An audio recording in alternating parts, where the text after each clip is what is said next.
संसार दावा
दुनिया के चराचर जीवों पर कर्मों ने जाल बिछाया है। क्या साधु गृहस्थ या बाल वृद्ध बस कोई न बचने पाया है। अति शुभ कर्मों के आने से संतों का समागम मिलता है। जिन वाणी श्रवण करने से दुख जन्म मरण का मिटता है। दुख जन्म मरण का मिटता है। अनंत करुणानिधि वात्सल्य वारिधि सिद्धांत पारगामी धर्म के स्वरूप को स्पष्ट दर्शाने वाले वीतराग भगवान महावीर स्वामी को भाव से वंदन। वर्तमान आचार्य सम्राट ध्यान योगी युग पुरुष शिवाचार्य भगवान के श्री चरण सरोजों पे बारंबार वंदन नमन। मम हृदय निवासिनी गुरनी मैया सरल आत्मा महासाध्वी श्री बीना जी महाराज साहिब के श्री चरण सरोजों में शत शत नमन करते हुए धर्म प्रेमी बंधुओं, माताओं एवं भावी जीवों, आज आपके समक्ष महापर्व संवत्सरी का दिवस उपस्थित हुआ है और इस संवत्सरी दिवस को प्रतिवर्ष ही आप क्या करते हैं, मनाते हैं। प्रतिवर्ष आप वीतराग भगवान की वाणी को सुनते हैं। आगमों के रूप में कि श्री अंतगढ़ शास्त्र, श्री कल्प जी सूत्र आप 8 दिनों में इनकी वाचना लेते हैं। संत मुनि महात्मा हे भवी जीवों, आप उनसे ज्ञान के मार्ग में सुनकर के आगे अग्रसर होते हैं। इस वर्ष की संवत्सरी आप सभी का हृदय अनुभव कर सकता है कि वाकई ही संत दर्शन भी दुर्लभ है। धर्म स्थान में जाकर के महापर्व संवत्सरी मनाना भी आपके लिए दुर्लभ हो गया। फिर भी आपकी पुण्यवानी है कि आप घरों में बैठ कर के परमात्मा का नाम ले रहे हैं, अरिहंत प्रभु की वाचना को श्रवण कर रहे हैं, मां जिनवाणी की आराधना कर रहे हैं। आप पुण्यवान हैं। तो आज का ये दिन महापर्व संवत्सरी का जो आपके समक्ष उपस्थित हुआ है, इसको किस प्रकार से आप प्रतिवर्ष मनाते हैं। लेकिन वीतराग भगवान की वाणी है कि अकेले में भी पाप मत करो। इस वर्ष संवत्सरी में शिक्षा लो। प्रभु की वाणी कहती है सुख कैसे प्राप्त हो। ज्ञानी आत्माओं ने कहा है सुख मिल भी जाए तो सुख का गारंटी कार्ड कैसे मिले। कहने का मतलब है कि यदि सुख मिल भी जाए तो सुख की गारंटी कार्ड कैसे मिले, कैसे प्राप्त हो। ये एक चिंतनीय प्रश्न है। भगवान महावीर कहते हैं सुख का गारंटी कार्ड चाहिए तो सबसे पहले पापों से फासला करो। आत्मा में क्षमा याचना लेकर के आओ, क्षमा भाव रखो और इस दिन को मनाओ। जब तक पाप से विमुख नहीं होंगे तब तक दुख का आगमन जारी रहेगा। पाप तो बुरा है ही, परंतु उससे भी ज्यादा बुरा है पाप को पाप रूप नहीं मानना। पाप हो जाने के पीछे अनेक कारण हैं। कोई भी पाप हो जाए, सौगंध लीजिए, प्रण कीजिए और क्षमा याचना कीजिए कि हमने वो पाप दोबारा नहीं करना। जैसे जन्म जन्मांतर से चली आ रही प्रवृत्तियां, उससे संचालित प्रवृत्तियां और विभिन्न परिस्थितियां जो पाप की ओर दिन रात प्रेरित करती हैं। जब मन कृत पापों को भी पाप नहीं मानेगा तो पाप की जड़ें पक्की हो जाती हैं। आप एक वर्ष की इंतजार करते हैं कि एक वर्ष कब आए संवत्सरी का और हम क्षमा याचना करें। वीतराग भगवान की वाणी है कि जड़ें पक्की नहीं करनी पाप की। याद रखना अज्ञान अवस्था में खाया जहर भी घातक होता है। धर्म प्रेमी बंधुओं, ऐसे ही अनजाने में किए गए पाप भी भयंकर परिणाम लाते हैं। दूसरी बात, छोटे छोटे पापों के प्रति भी संवेदना अनिवार्य है। पाप संबंधी भ्रांतियों के अंतर्गत तीसरी धारणा के रूप में अधिकांश लोगों की मान्यता है जो पाप मैंने एकांत में किए हैं या जिन पापों को सिर्फ मैं जानता हूँ अथवा जो पाप मेरे अलावा किसी को पता नहीं है वे पाप नहीं है। ऐसा सोचना भी ये भी एक भ्रांति है जिसके तले मन निश्चित होकर बेफाम पाप करता है और पाप को पाप भी नहीं मानता। इसी कारण आज एकांत के पाप बढ़ते जा रहे हैं। अगर आप बहुत बड़े ऑफिसर में रिश्वत दो तो वह नहीं लेगा। हो सकता है डांट भी दे, किंतु ऑफिसर से बाहर होटल या उसके घर में दो तो चुपचाप ले लेगा। सच तो ये है, गलत करना और उससे छिपाना मानो मनुष्य ने अपनी फितरत बना ली है। पाप को छिपाने हेतु हम अनेक तर्क वितर्क भी करते हैं।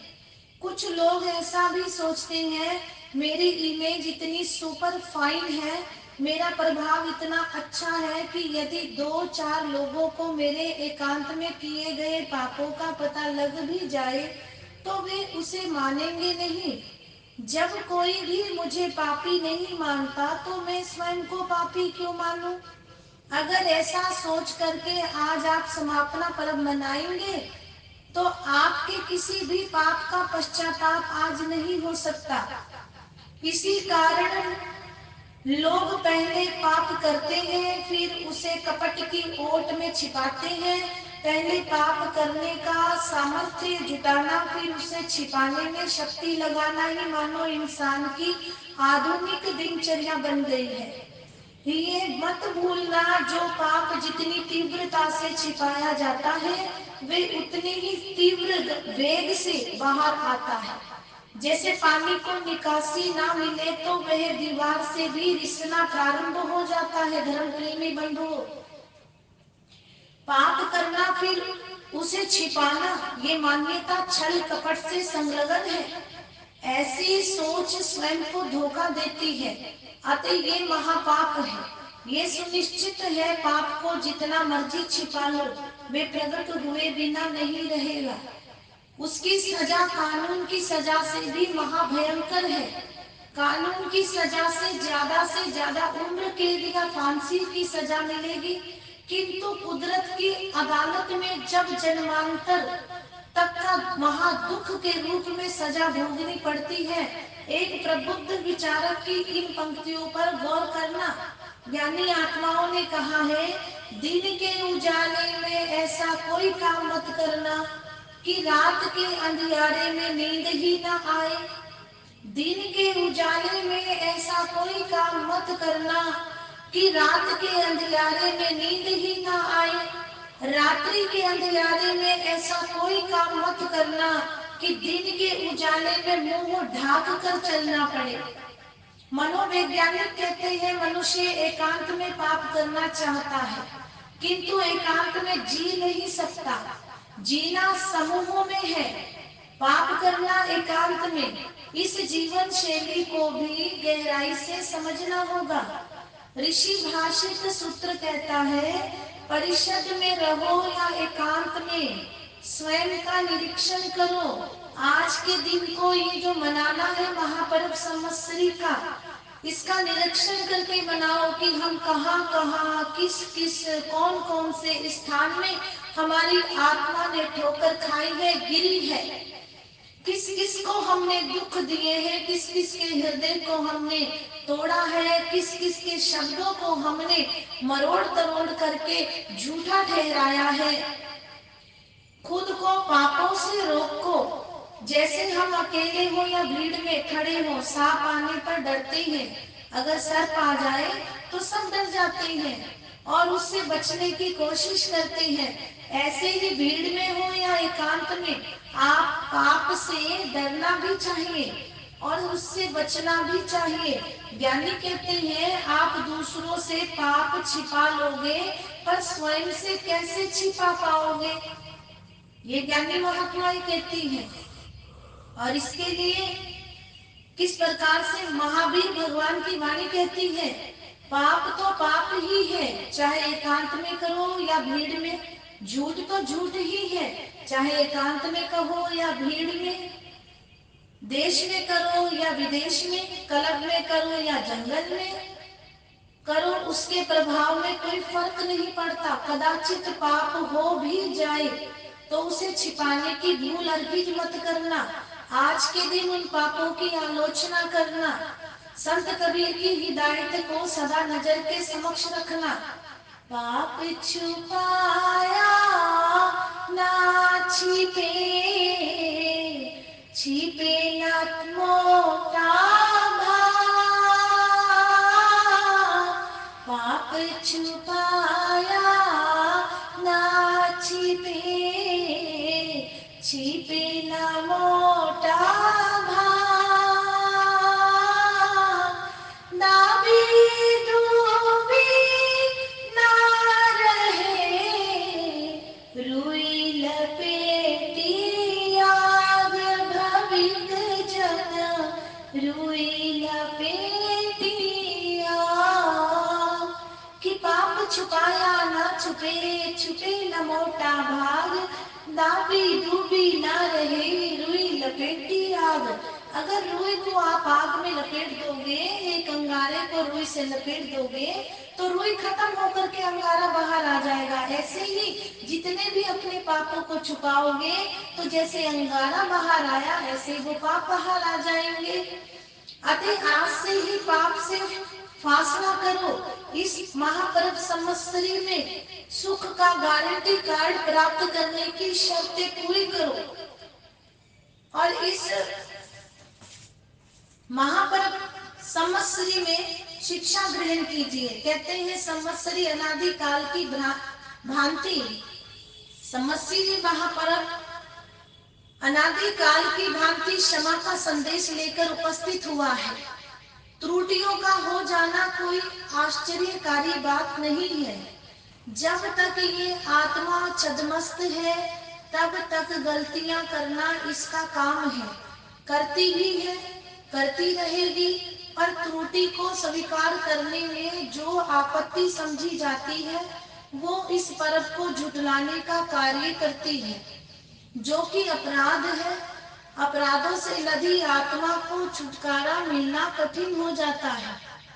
धर्म प्रेमी बंधुओं, मेरी माताओं, हे भवी जीवों, वीतराग भगवान की वाणी में सत्य ही है। अपराधों से लदी आत्मा को छुटकारा मिलना कठिन हो जाता है। ऐसी आत्मा निश्चय तो बिगाड़ती ही बिगाड़ती है, मगर उससे पहले व्यवहार का सत्यानाश कर देती है, जो कि परम मनाने की अधिकारिणी नहीं है। इस विषय में मुझे 3 वार्ताएं याद आ रही है। प्रथम वार्ता, श्री आनंद श्रावक ने अवधि ज्ञान पाया। आपने कई बार सुना, आनंद श्रावक को अवधि ज्ञान प्राप्त हुआ और अवधि ज्ञान ही बताया गौतम स्वामी को।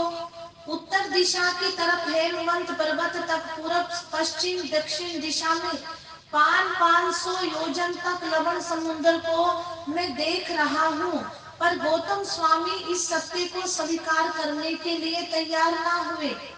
कि गौतम स्वामी जब गोचरी लेने गए तो आनंद श्रावक ने बताया, भगवान 500 योजन तक लंबन समुद्र को मैं देख रहा हूँ, पर गौतम स्वामी इस सत्य को स्वीकार करने के लिए तैयार ना हुए।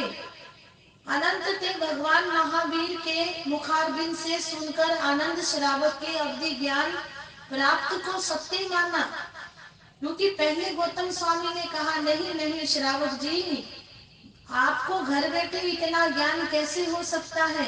लेकिन वीतराग भगवान महावीर ने अपने अंतेवासी शिष्य गौतम स्वामी को क्या कहा कि जाओ और आनंद श्रावक से क्षमा भाव मांगो, आनंद श्रावक की अवधि ज्ञान प्राप्ति को सत्य मानो। और प्रभु के कथन अनुसार बड़े क्षमा भावों से ओत प्रोत होकर 4 ज्ञान का धारी, 14 पूर्व के पाठी, गुणों से संपन्न स्वामी श्री गौतम स्वामी, इंद्रभूति गौतम आनंद श्रावक के पास निसंकोच आए।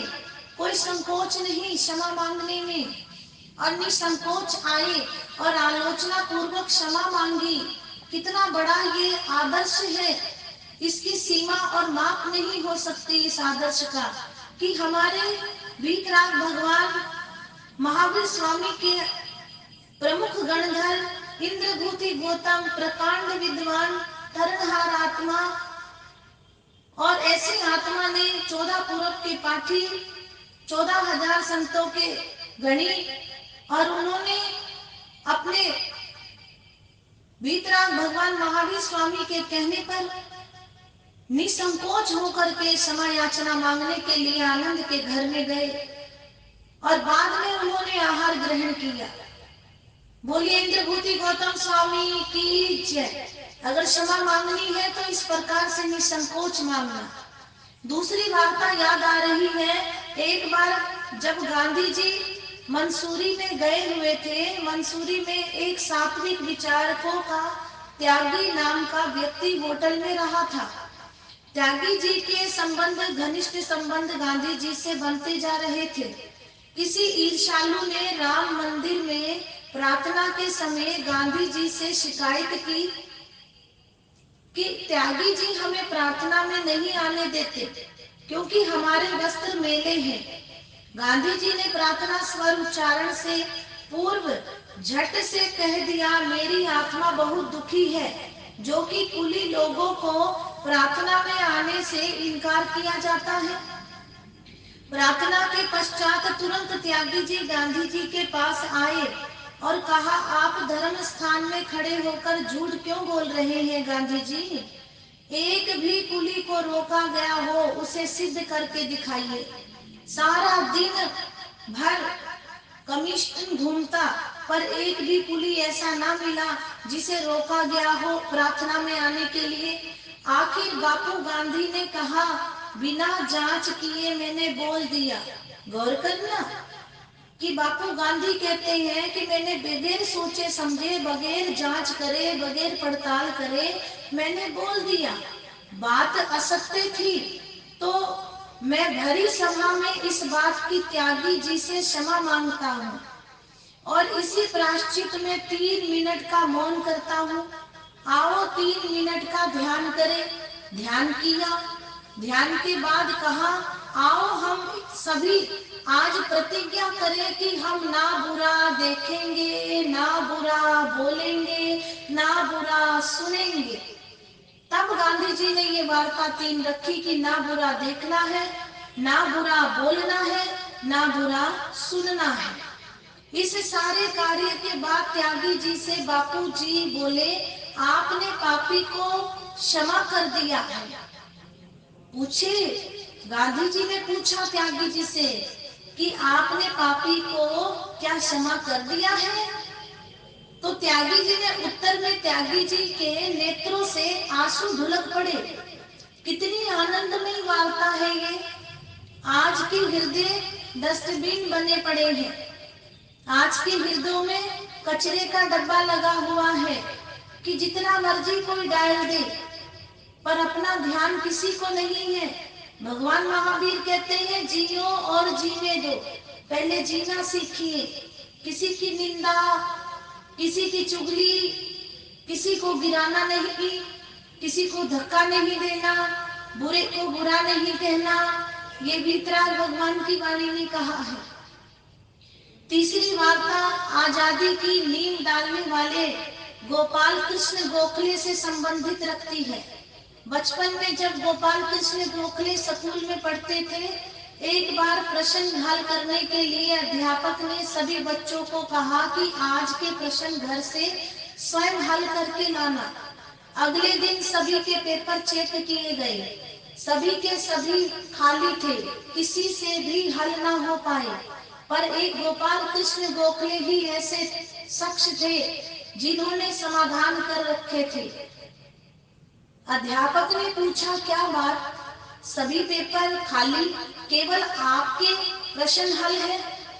गोखले के आंखों से आंसू आ गए। सर, मैंने पूछकर हल किए हैं, क्षमा कीजिए। सत्य बोल दिया, असत्य का प्रयोग नहीं किया।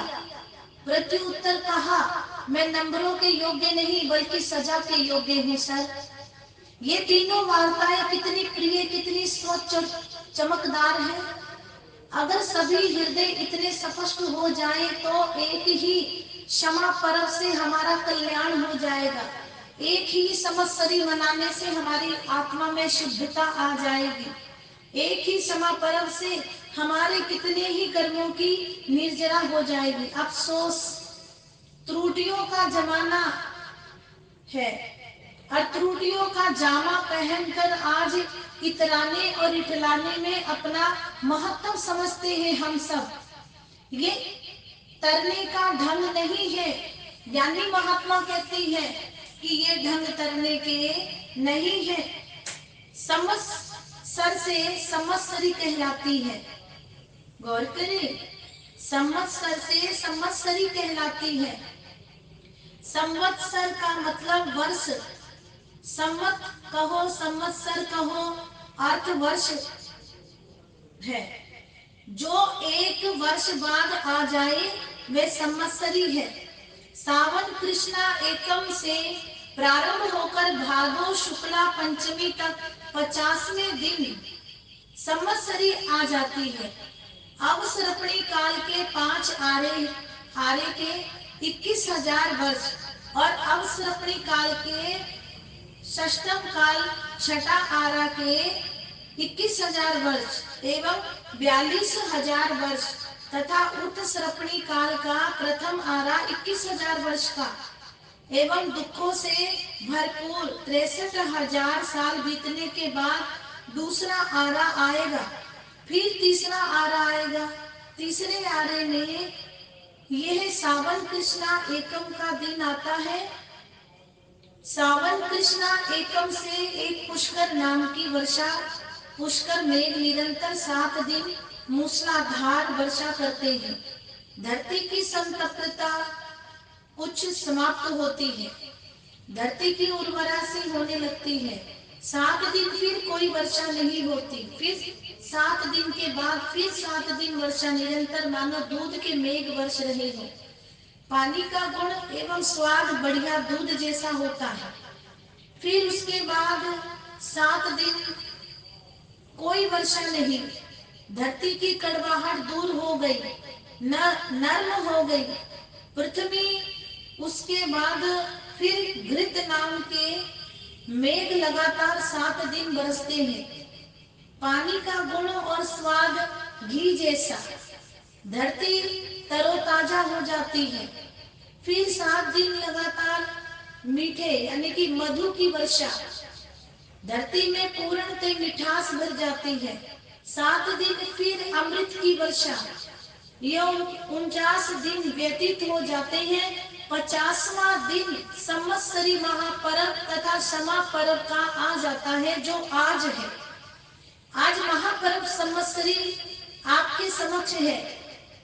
कहते हैं दुखद समय में ना खाने को खाना, ना पीने को पानी, ना पहनने को कपड़ा, ना रहने को मकान, धरती में बिल बनाकर रहना, खाने को मच्छ का छादी, जल जंतु, गंगा सिंधु में पहिए जितना पानी, उसी में से जल जंतु निकालकर धरती में दबा कर सूर्य की उष्णता से पका कर खाते हैं। छीना झपटी भी होती है। सूर्य इतना तपता है, बाहर नहीं आ सकते। दिन में चंद्र इतना शीतल होता है, चंद्र इतना शीतल हो जाता है रात्रि में, रात को ठंडक बर्दाश्त नहीं होती। शरीर खुजली आदि रोगों का घर होता है। आयु केवल 20 वर्ष की, संतान सूर्य की भांति ज्यादा अति भयानक, अति भयंकर कष्टों का सामना करने के बाद कहीं सावन तृष्णा एकम आती है, खुशहाली और शांति का संदेशा लाती है। खाने पहनने रहने की समस्या हल हो जाने पर 50वें दिन पूर्व पापों का दिल से पश्चाताप किया जाता है। मांसाहार का त्याग और शाकाहार ग्रहण की प्रतिज्ञा की जाती है। जो जो पाप किए, अपराध किए, सभी से हार्दिक भावेन क्षमा मांगी जाती है। यही है वो दिन भादो शुक्ला पंचमी का क्षमा पर्व और महापर्व संवत्सरी का, जो आज आप मना रहे हैं। आजकल तो देखा जाए दोनों का ही दिवाला निकल चुका है। लकीर को पीटा जा रहा है, केवल मात्र शव है। जान प्राण तो कभी के उड़ चुके। क्या है, कोई बिरली आत्मा अपना भली वत संशोधन करती हो कि आज के इस समय में कोई भली आत्मा हो जो इन बातों को ग्रहण करती है और अपनी आत्मा का संशोधन करती है, दोषों का निष्कासन करती है। सत्य बुरा लगता है, पाखंड और असत्य से प्यार हो गया है जमाने को, पर सम्यक का प्रभाव और समय का प्रभाव, कर्म विडंबना बस इतना है कि प्रति वर्ष हम संवत्सरी महापर्व मना रहे हैं। चातुर्मास चल रहा है और आज 50वां दिन संवत्सरी का जो आप सुन रहे हैं, महापर्व संवत्सरी मनाने का हमारा तो ही फायदा है, तो ही हमें सफलता प्राप्त होगी कि आज का संवत्सरी पर्व मना करके हम मन वचन काया यानी कि तीनों योगों से क्षमा याचना प्रत्येक जीवात्मा के प्रति करे। ये हमारे वीतराग भगवान महावीर की वाणी कहती है। अरिहंतों की वाणी पर शंका ना करे, किसी भी प्रकार का अविश्वास ना करे, क्योंकि जैसा प्रभु ने कहा वैसा यदि हम समझ लें, सुन लें, जान लें, तो वो दिन दूर नहीं कि हमारी आत्मा भी प्रशस्त मार्ग को ग्रहण करे और कर्मों की निर्जरा करे। और एक दिन जो लोगस के पाठ में आप श्रवण करते हैं, सिद्धा सिद्धि मम दिशंतु, ये बात आपके जीवन में चरितार्थ हो जाए। वीतराग भगवान की कृपा आपको प्राप्त होती रहे। आज के इस महापर्व संवत्सरी पर जो बड़ी संक्षिप्त में आपके समक्ष ये कथा जिनवाणी माँ रखी है, कुछ आगम, कुछ ज्ञानियों की बातें अरिहंत परमात्मा का आलंबन लेकर के और अरिहंत परमात्मा की वाणी को ही एक अरिहंत परमात्मा की मैसेंजर बनके आपके समक्ष आज रखा है। मन आई आप स्वीकार करना और स्वीकार करके आज के महापर्व संवत्सरी पर मन वचन काया से सभी से क्षमा याचना करें। क्षमा दे, क्षमा ले, इसी में हमारी आत्मा का कल्याण है। इधर है परमहंसों का, यहाँ पर हंस आते हैं। इधर है परमहंसों का, यहाँ पर हंस आते हैं। ये दर है परमहंसों का, यहाँ पर हंस आते हैं। कि सभी को लाख लाख बधाई महापर्व संवत्सरी की और मन वचन काया से गुरनी मैया महासाध्वी श्री बीना जी महाराज साहिब की श्री चरण साक्षी से अगर किसी प्रकार की भी त्रुटि या किसी प्रकार के भी प्रवचन करते हुए आपके समक्ष कोई शब्द ऐसा बोला गया हो तो क्षमत को मना करती हूँ। तस्मिच्छामि दुक्कडम, तस्मिच्छामि दुक्कडम। ओम शांति। जय महावीर।